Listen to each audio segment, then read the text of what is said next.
Question number 30. Obtain the formula for the electric field due to a long thin wire of uniform linear charge density lambda without using Gauss's law. Hint: use Coulomb's law directly and evaluate the necessary integral. Consider a long thin wire of uniform linear charge density lambda. Let O be the midpoint. Now consider a point P at a distance L from this midpoint O. Now we had to find the electric field at point P due to this long thin wire. For that, we consider a small elemental length dx here. The amount of charge on this line segment is dq, where dq is equal to the linear charge density times the length of that segment dx, that is lambda dx. Let the distance from this elemental length to this point P be r, since this is a positively charged wire. So the electric field at point P will be directed away from the point. This is dE. This is the electric field at point P due to this small segment dx. We know dE is equal to 1 by 4 pi epsilon 0 dq by r square. This is equal to 1 by 4 pi epsilon 0. Now what is dq? This is lambda times dx. So lambda dx divided by r. This is the distance from this elemental length to the point P. If we consider this as a right angle triangle, then r square is equal to x square plus l square. So this is x square plus l square, where r square is equal to x square plus l square. Here D is making an angle theta with respect to the axis. So it can be resolved into its own x component and y component, because any vector can be resolved into its own horizontal and vertical component. This is what we call resolving into components. If r is a vector, then the horizontal component of r is rx and vertical component is ry, where rx is r cos theta and ry is r sin theta. Now consider this as a triangle. From this, cos theta is equal to adjacent by hypotenuse, that is rx by r. From this, rx is equal to r cos theta. Similarly, ry is equal to, if you take the sin theta, it is opposite by hypotenuse. Therefore, ry is equal to r sin theta. So here, dE can be resolved into its own horizontal component dEx and vertical component dEy, where dEx is dE cos theta and dEy is dE sin theta. Now look at this portion. For every segment here, we will have another segment over here, which will also cause an electric field at point P, because we are finding the electric field at point P due to the whole wire. If you chop this wire into small segments, each and every segment will produce an electric field at point P. So if you pick a segment which is exactly the same distance from the midpoint, this will cause an electric field at point P in this direction. This is dE. This one also dE. Both are equal in magnitude. So here it produces an electric field in this direction with equal magnitude. So dE will act along this direction. This is the electric field at point P due to this elemental length dx. So this dE will also have a horizontal as well as a vertical component. These two vertical components are equal in magnitude but acting opposite direction. So they will cancel each other. So if we consider a whole wire and O be the midpoint, for every small segment above this line, we will have another segment below the line. So because of this symmetry, the y component of the electric field vanishes. That is, the vertical components cancel each other. So only horizontal component will exist. Therefore, the net electric field at point P is a result of the horizontal component dEx, where dEx is equal to dE cos theta. From equation 1, we know what is dE. This is equal to 1 by 4 pi epsilon 0 lambda dx all divided by x square plus L square into cos theta. This is equation number 2. Now consider triangle OPZ. If this is theta, then this angle will also be theta because opposite angles are equal. Therefore, tan theta is equal to opposite by adjacent, that is x by L. From this, x is equal to L tan theta. This is equation number 3.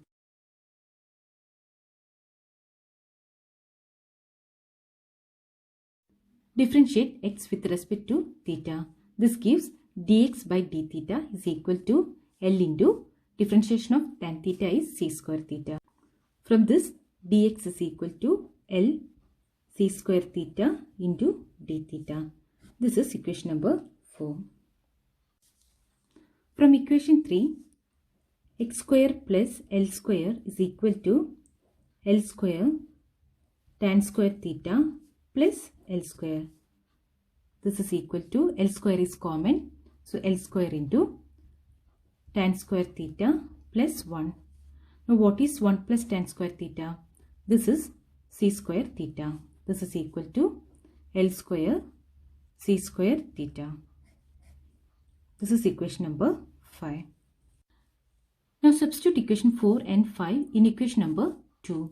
We get dEx is equal to dE cos theta. This is equal to 1 by 4 pi epsilon 0 lambda L c square theta d theta into cos theta divided by x square plus L square is L square c square theta. This is equal to 1 by 4 pi epsilon 0 lambda cos theta d theta all divided by L. This is equation number 6. Therefore, dEx is equal to 1 by 4 pi epsilon 0 lambda cos theta d theta all divided by L. So, we get the electric field at point P due to the small element dx. Now we have to find the net electric field at point P due to the entire wire. The first method we can do is finding the electric field at point P due to all the little segments and add them up all from one end of the wire to the other. We get the electric field at point P due to the entire wire. But it is not a good method. So in such situation, we can use a better method called integration. By integrating over the entire length, we will get the total electric field due to the long thin wire. Therefore, the net electric field at point P due to this entire wire E is equal to integral dx. Now we have to put the limits. As the wire is of infinite length, we have tan theta is equal to x by L. If the length of this wire goes to infinity, then x by L tends to infinity. Therefore, tan theta is equal to x by L. This is equal to infinity, which means that theta can be varies from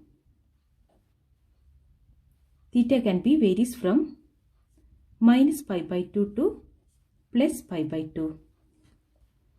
Since tan theta is sin theta by cos theta, if theta is 90 degree, then sin 90 by cos 90 is 1 by 0, which is infinity. Therefore, theta varies from minus pi by 2 to plus pi by 2. Therefore, our integration becomes E is equal to integral minus pi by 2 to plus pi by 2 dEx. This is equal to integral minus pi by 2 to plus pi by 2. Now what is dEx? That is 1 by 4 pi epsilon 0 lambda into cos theta d theta divided by L. This is equal to, since lambda by 4 pi epsilon 0 L is a constant, so take that out of the integration. So lambda by 4 pi epsilon 0 L integral minus pi by 2 to plus pi by 2 cos theta d theta. This is equal to integral cos theta is sin theta. So lambda by 4 pi epsilon 0 L into sin theta between the limits minus pi by 2 to plus pi by 2. This is equal to lambda by 4 pi epsilon 0 L into sine upper limit minus lower limit. So sine pi by 2 minus sine minus pi by 2. Now sine of minus theta is minus sine theta. So this becomes lambda by 4 pi epsilon 0 L into sine 90 is 1. So 1 plus this is sine minus theta. So minus of minus theta is plus sine theta. So sine 90 is 1. So lambda by 4 pi epsilon 0 L into 1 plus 1. This is equal to 2 lambda by 4 pi epsilon 0 L. 2 cancel. This is equal to lambda by 2 pi epsilon 0 L.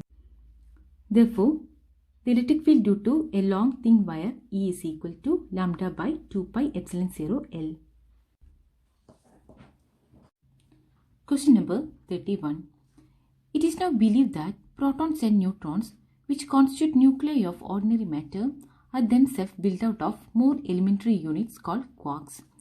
A proton and a neutron consist of 3 quarks each. 2 types of quark, the so-called up quarks, denoted by U, of charge plus 2 by 3e, and the down quarks denoted by D, of charge minus 1 by 3e, together with electrons build up ordinary matter. Quarks of other types have also been found, which give rise to different unusual varieties of matter, suggest a possible quark combination of a proton and neutron.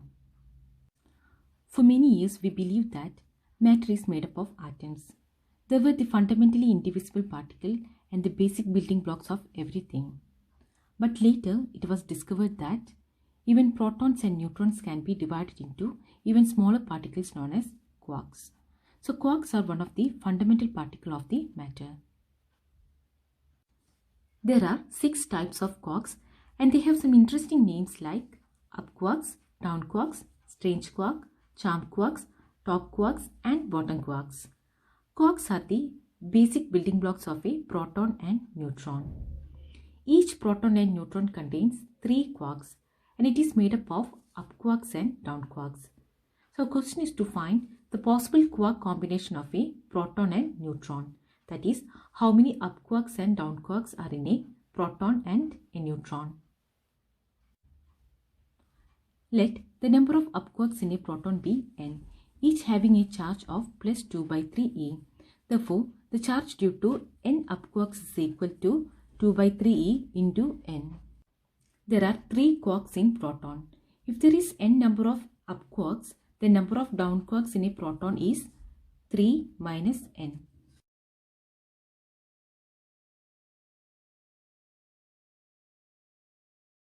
Therefore, charge due to 3 minus n down quark is equal to 3 minus n into charge of 1 down quark, that is minus 1 by 3e. We know that the charge of a proton is plus e. Now what is this plus e? It is the total charge due to the number of up quarks and number of down quarks. That is, plus e is equal to 2 by 3e into n plus minus 1 by 3e into 3 minus n. That is the charge on n number of up quarks and the remaining number of down quarks. So this is up quarks. And this one is due to down quarks. On simplifying this, we get E is equal to 2ne by 3 minus E plus ne by 3. That is 2e is equal to ne, or n is equal to 2.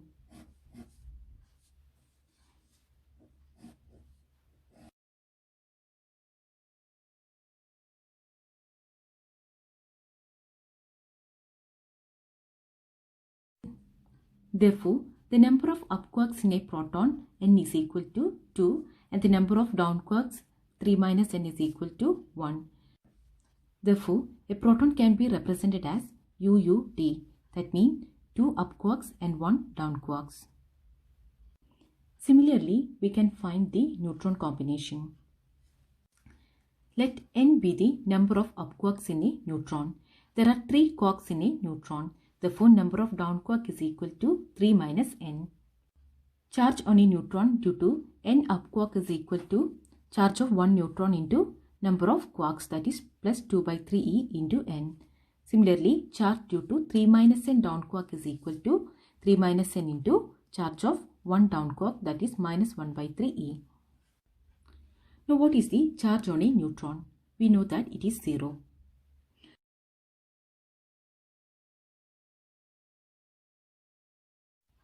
This is equal to the sum of the charges of n up quarks and the remaining down quarks. So, this is equal to 2 by 3e into n plus minus 1 by 3e into 3 minus n. Now, simplify this, we get 0. This is equal to 2ne by 3 minus e plus ne by 3. This gives ne minus e. Therefore, n is equal to 1.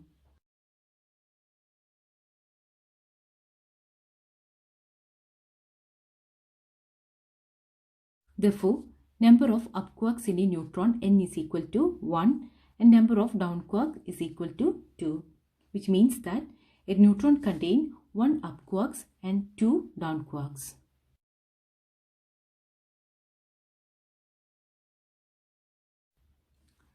Therefore, a neutron can be represented as UDD, that is 1 up quarks and 2 down quarks.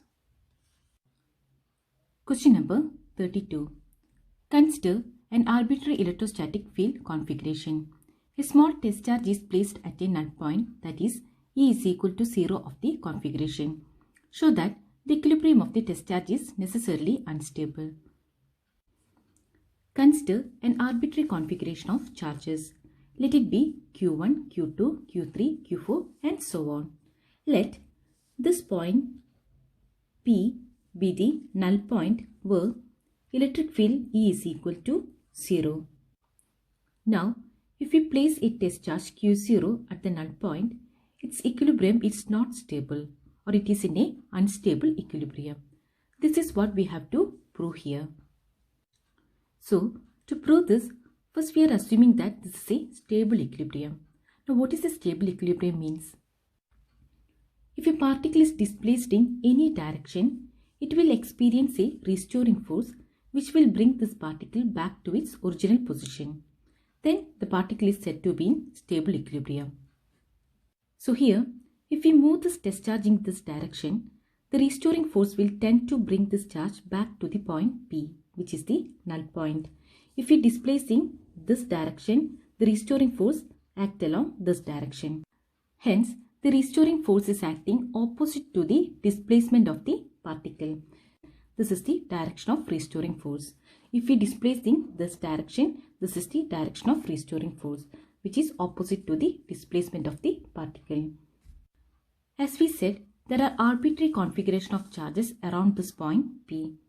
And if the equilibrium is to be stable, there should be a restoring force towards the null point. This means that the field lines near the null points must be directed inwards to the null point. So if we displace the charge in this direction, the electric field acts in this direction. If we displace in this direction, the electric field acts along this direction. This is the direction of electric field. So all the surrounding field lines are pointing towards the point P. But this is in violation of Gauss's law if there is no charge at point P. Because if we consider a Gaussian surface centered at point P, the electric field line points towards P for any point on the surface of the sphere. That is, there is a net inward flux of electric field through a closed surface around this null point. So here, the field lines are inwards, which means that there must be a negative charge enclosed inside the sphere. But actually, there is no charge inside. We cannot consider this test charge because it does not contribute to electric field. So, we cannot take the test charge. Otherwise, here there is no charge inside the Gaussian surface. So, if we apply the Gauss's law, the net flux through the closed surface which is not enclosing any charge must be 0. But here there is a contradiction. There is a flux through the surface, but there is no charge inside the surface. Also, this is a null point where there is no electric field exists. So these all violates the Gauss's law. Thus, we can say that the equilibrium of the test charge is not a stable. It is a unstable equilibrium. Hence, we prove that. Question number B. Verify this result for the simple configuration of two charges of the same magnitude and sign placed a certain distance apart. Consider two charges of same magnitude and sign placed a certain distance apart. Here, the midpoint of the line joining these two charges is the null point where E is equal to 0 here. Now, we place a test charge Q0 at the midpoint. As we have discussed in the previous question, that if you displace a charge, it will experience a restoring force opposite to the displacement. So, if we displace this test charge Q0 slightly along this line, the restoring force tries to bring this two back to the center. So, if we move this test charge here, the restoring force acts along this direction. If we move this test charge in this direction, the restoring force acts along this direction. But if you displace this test charge normal to this point, the net force on this test charge takes it further away from this null point. We know that if a body moves away from its equilibrium position, then it is supposed to be an unstable equilibrium. So here the charge is in unstable because stability of equilibrium requires restoring force in all directions.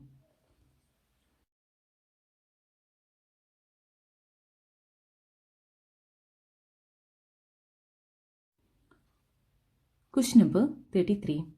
A particle of mass m and charge minus q enters the region between the two charged plates, initially moving along x-axis with speed vx. The length of the plate is L and a uniform electric field E is maintained between the plates. Show that the vertical deflection of the particle at the far edge of the plate is qvL square by 2m vx square. Compare this motion with motion of a projectile in gravitational field. Here, a negatively charged particle is entering the region between two charged plates. Initially, it is moving in x-axis with a velocity vx. A uniform electric field is applied between these two plates. It is acting in downward direction, that is from positive to negative. Therefore, the force experienced on this negatively charged particle is in upward direction. This is the direction of force. That is, it is accelerated towards upward direction. So, within this acceleration, this particle will deflect in y direction. Or we can say that it makes a projectile motion with a constant horizontal velocity vx and have some velocity vy in y direction due to this acceleration. So initially, the particle has a horizontal velocity vx along this direction. Because of this electric field, it gets accelerated and it starts deviated.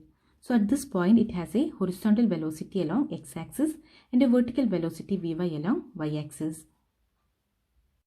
Now, we have to find the vertical deflection of the particle at the far edge of the plate, that is this distance.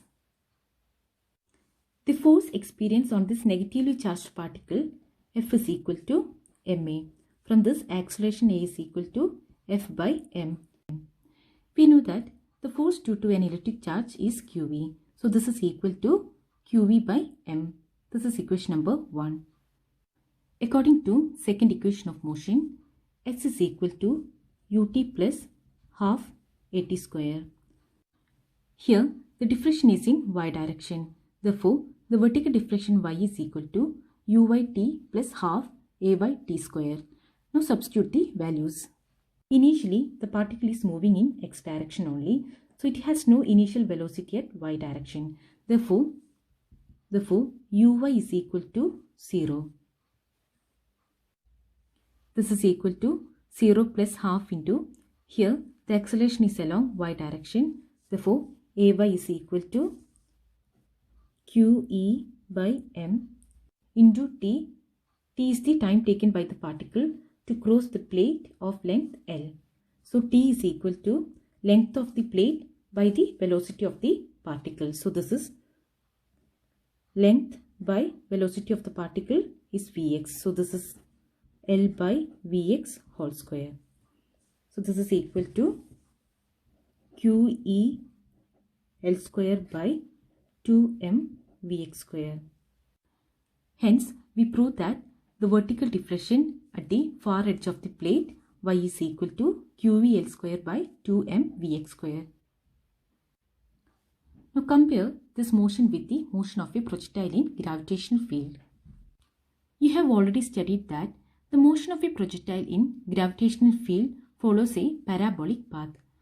Just like the motion of a projectile in gravitational field, the path of a charged particle in an electric field is also a parabola. Question number 34. Suppose that the particle in exercise 1.33 is an electron projected with velocity Vx equal to 2 into 10 raised to 6 meter per second.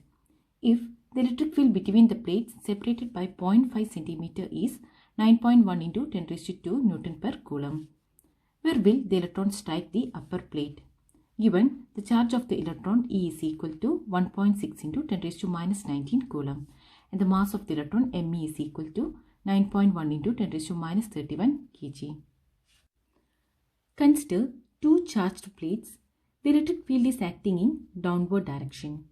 Here, the particle is an electron and it is supposed to be entering here.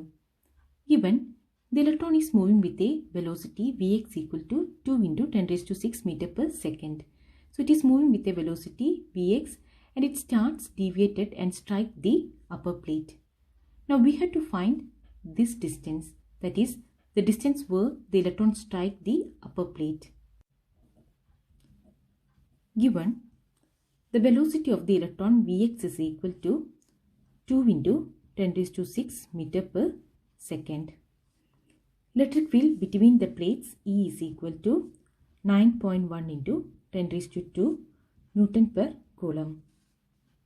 Let the electron strike at the end of this plate and get deflected. Here the deflection y is the distance between these two plates. So y is equal to 0.5 centimeter. This is equal to 0.5 into 10 raised to minus 2 meter. In the previous question, we showed that the vertical deflection of the particle at the far edge of the plate is y is equal to QV L square by 2m Vx square, where Q is the charge of the particle, E is the electric field, L is the length of the plate and m is the mass of the particle, Vx is the velocity of the particle. From the above equation, L is equal to root of 2me Vx square y by QV. Now substitute the values.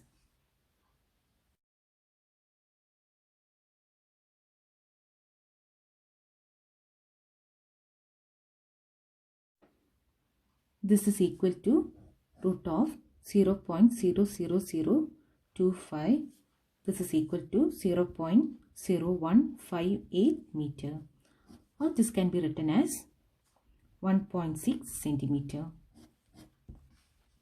Therefore, an electron will strike the upper plate after traveling a distance of 1.6 centimeter.